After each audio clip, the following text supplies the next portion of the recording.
ایک اور بہت اہم تضاد جس کو اجاگر کیا جناب جسٹس آصف سعید کھوسا نے اپنے فیصلے میں، وہ لکھتے ہیں کہ لنڈن فلیٹس کی خریداری کے لیے حسین نواز کو ان کے دادا کے قطر میں سرمایے کی منتقلی کا خط تو سامنے آیا، جبکہ سپریم کورٹ میں میاں محمد شریف کی وراثت کی تقسیم کا جو معاہدہ موجود ہے اور 2009 کی دستاویز کے مطابق دراصل حسین نواز ان کی جائیداد کے قانونی وارث ہی نہیں ہیں۔ جسٹس کھوسا نے فیصلے میں قطری خطوط کو بھی فیصلے میں ایک اہم بنیاد بنایا ہے اور لکھا ہے کہ قطری خط بام شیل کی طرح اچانک عدالت میں گرا، لیکن وزیر اعظم نے کہیں بھی یہ نہیں بتایا کہ لنڈن کی چاروں جائیداد قطر کی سرمایہ کاری کا نتیجہ ہیں۔ عدالت کو قطری فیملی کے ریل اسٹیٹ کی منتقلی کے کوئی دستاویزات نہیں دیے گئے۔ قطری فیملی نے شریف خاندان کو کیوں اور کیسے اپنی پراپرٹی دی، اس کے بھی شواہد نہیں دیے گئے کہ قطری خطوط میں بھی تضادات ہیں، قطری خطوط کوئی حقیقت بھی ہیں یا فسانہ۔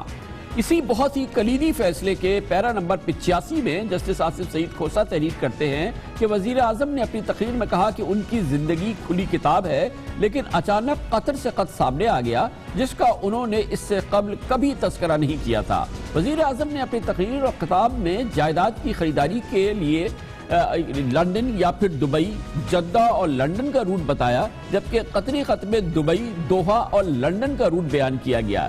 اس لیے کہا جا سکتا ہے کہ کتاب کے چند صفحات غائب ہیں۔ میں اس مقدس عوام کو بتانا چاہتا ہوں کہ میرے پاس چھپانے کو نہ پہلے کچھ تھا اور نہ آج ہے۔ سب کچھ کھلی کتاب کی طرح ہے۔ اسی بہت ہی کلیدی فیصلے کا پیرا نمبر 89 کہتا ہے کہ وزیر اعظم نے 5 اپریل 2016 کو قوم سے خطاب میں کہا تھا کہ جون 2005 میں جدہ کی فیکٹری کے فروغ سے ان کے بیٹوں نے کاروبار شروع کیا۔ جسٹس آصف سعید کھوسا لکھتے ہیں کہ ہم وزیر اعظم کو کیسے ایماندار مان لیں، کیونکہ عدالت میں پیش کیے گئے غیر متنازع دستاویزات میں موجود ہے کہ ان کے بیٹے حسن نواز نے 12 اپریل 2001 کو ہی برطانیہ میں فلیگ شپ انویسٹمنٹ نامی کمپنی کے ڈائریکٹر کی حیثیت سے کاروبار شروع کر چکے تھے۔ جبری جلا وطنی کے ایام میں ہمارے والد محترم نے ایک بار پھر مکہ معظمہ کے قریب سٹیل کا ایک کارخانہ لگایا اور پھر چند برس بعد یہ فیکٹری تمام اثاثوں سمیت فروخت کر دی گئی، اور یہ وسائل میرے بیٹوں حسن نواز اور حسین نواز نے اپنے نئے کاروبار کے لیے استعمال کیے۔ اپنے اس تاریخی فیصلے کے پیرا نمبر 114 میں ایک بہت امپورٹنٹ آبزرویشن دیے جسٹس آصف سعید کھوسا نے۔ وہ کہتے ہیں کہ قبل مسیح کے سیاسی مفکر افلاطون کا وہ حوالہ دے رہے ہیں اور کہتے ہیں کہ افلاطون نے صدیوں پہلے اپنی کتاب ریپبلک میں لکھا تھا کہ تاجر کے بجائے کسی دانشور کو ریاست کا حکمران ہونا چاہیے، کیونکہ تاجر ہر حال میں اپنے کاروبار اور جائیداد کے مفادات کو ذہن میں رکھتا ہے۔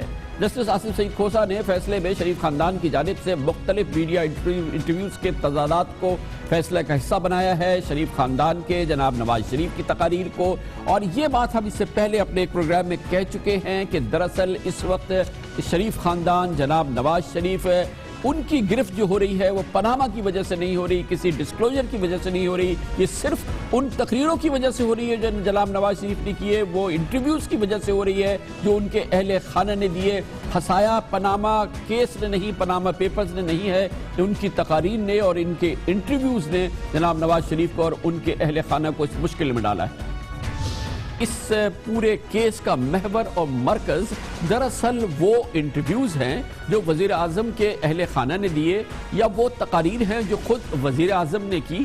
اس حوالے سے جتنی بحث ہو رہی ہے، جتنے تضادات کا ذکر ہو رہا ہے، اگر وزیر اعظم کے اہل خانہ دوسرے پاناما کیس کے دوسرے لوگوں کی طرح سے 350 سے زائد لوگوں کے پاناما میں ذکر آیا، مگر ان میں سے کسی شخص نے بھی نہ اعلانیہ نہ خفیہ اس کو تسلیم کیا، نہ ہی اس کے بارے میں کوئی تبصرہ کیا، مگر بہرحال وزیر اعظم کے اہل خانہ نے فیصلہ کیا کہ وہ میڈیا انٹرویوز دیں گے۔ وزیر اعظم نے فیصلہ کیا کہ وہ خطاب کریں گے، پارلیمنٹ سے بھی کریں گے، قوم سے بھی خطاب کریں گے، کیونکہ ان انٹرویوز اور تقریروں کو اگر ان کو ہٹا دیا جائے تو لگتا تو یہی ہے کہ پاناما کیس میں اس کے علاوہ کوئی بڑی دلیل نہیں ہے، اس کی بنیاد پر جو دلیلیں بنی جا رہی ہیں وہ زیادہ امپورٹنٹ ہیں، جن کا براہ راست تعلق ان انٹرویوز سے اور تقاریر سے ہے۔ دراصل یہی وہ انٹرویوز ہیں، یہی وہ بیانات ہیں، یہی وہ تقریریں ہیں جسے اگر عام زبان میں کہا جائے تو غلط نہ ہوگا کہ گلے پڑ گئے ہیں، گلے پڑ گئے ہیں۔